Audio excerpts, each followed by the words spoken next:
संजय घाडींना उपमहापौर पदाची उमेदवारी। शिवसेनेचा 1.25 वर्षांचा फॉर्म्युला। 1.25 वर्षाच्या फॉर्म्युल्यामागील गणित काय? मुंबई महापालिकेत 29 नगरसेवक असलेल्या शिवसेनेच्या वाट्याला उपमहापौर पद आले। शिवसेनेचे नगरसेवक संजय घाडींची या पदावर वर्णी लागली आहे। साधारणतः महापौर आणि उपमहापौर पदाची निवड ही 2.5 वर्षांसाठी असते। मात्र संजय घाडी यांची उपमहापौर पदाची ही नियुक्ती केवळ 1.25 वर्षांसाठीच असल्यानं सर्वांच्या भुवया उंचावल्या। उपमहापौर पदासाठी शिवसेनेचा 1.25 वर्षांचा फॉर्म्युला का याची चर्चा सुरू झाली आहे। इकडे भाजपनं याविषयी कानावर हात ठेवलेत। शिवसेना मुख्य नेते माननीय एकनाथजी शिंदे साहेब उपमुख्यमंत्री महाराष्ट्र राज्य यांच्या आदेशानुसार बृहन्मुंबई महानगरपालिकेच्या उपमहापौर या पदासाठी शिवसेना भाजपा महायुतीचे अधिकृत उमेदवार म्हणून श्री संजय शंकर घाडी यांचे नाव जाहीर करण्यात येत आहे। सदर उपमहापौर पद हे 1.25 वर्षाकरता असेल। हा एक नवीन फॉर्म्युला माननीय मुख्य नेते एकनाथ शिंदे साहेबांनी घोषित केलेला आहे। 1.25 वर्षाचा फॉर्म्युला शिंदेंनी व्यक्त केलेला आहे, त्याबद्दल काय नेमकं तुमच्याकडे 1.25 वर्षाचा फॉर्म्युला असणार आहे की पूर्ण भाजपकडेच महापौर पद राहणार? बोलू नंतर 1.25 वर्षाचा फॉर्म्युला।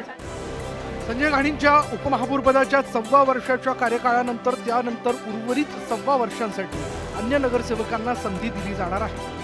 1.25 वर्षांच्या फॉर्म्युल्यामुळे भविष्यात पक्षातील जास्तीत जास्त नगरसेवकांना संधी देणं हा या मागील उद्देश असू शकतो। खरं तर शिवसेनेचा महापौर व्हावा ही शिवसेनेची इच्छा होती, पण शिवसेनेची गाडी 29 वरच अडकली। हे उपमहापौर पदाच्या संदर्भामध्ये या ठिकाणी शिवसेना मुख्य नेते आदरणीय एकनाथ शिंदे साहेबांनी हे जाहीर केलेलं आहे। सर्वांना या ठिकाणी संधी मिळावी हा एक प्रामाणिक उद्देश या माध्यमातून दिसतोय। उपमहापौर पद हे वैधानिक नसल्यामुळे या पदासाठी कोणतंही आरक्षण लागू होत नाही। नगर विकास विभागाच्या अध्यादेशानुसार महापौर पदाची निवडणूक दर 2.5 वर्षांनी घेतली जाते आणि त्यानुसार महापौर पदासाठी आरक्षण जाहीर केलं जातं। मात्र उपमहापौर पदासाठी असं कोणतंही आरक्षण नसल्यानं हे पद पूर्णपणे सत्ताधारी पक्षाच्या निर्णयावर अवलंबून असतं आणि आवश्यकतेनुसार बदलता येतं। हे पक्षादेश आहे, जो पक्ष नेतृत्व ठरवतो तो पक्षादेश आम्हाला मानला जातो।